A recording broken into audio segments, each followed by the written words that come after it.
کہ وہ نظم یوں ہے کہ ایک جنگل میں کے مرکز میں ایک چھوٹی سی جھیل تھی اور وہاں کوئی آواز نہیں تھی، خاموشی سی.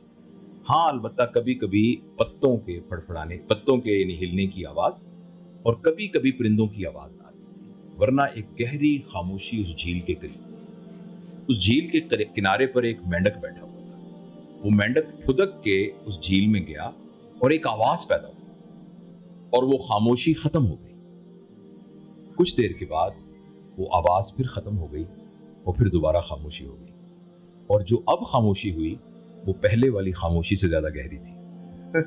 کیونکہ کمپیریزن آ گیا نا، آواز سے کمپیریزن آ گیا. پتہ نہیں آپ نے یہ سوال کیسے پوچھا، مجھے اب اتنی ساری باتیں یاد آ گئی ہیں. میری اپنی ایک نظم ہے، آپ کو میں شاعری بھی کرتا ہوں، میری ایک نظم ہے، اس کا نام ہے خاموشی.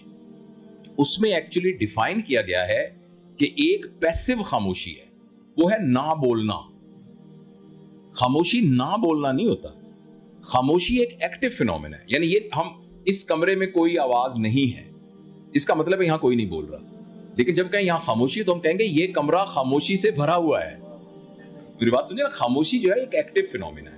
تو اس کو میں نے ڈیفائن کیا ہے کہ کون سا پیسو ہوتا ہے اور کون سا ایکٹیو ہوتا ہے.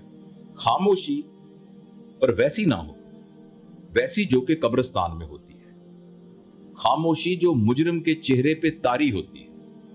خاموشی پر ویسی ہو جو وقت عبادت روح میں جاری ہوتی ہے. خاموشی جو گہرے سمندر اور جھیلوں میں ہوتی ہے.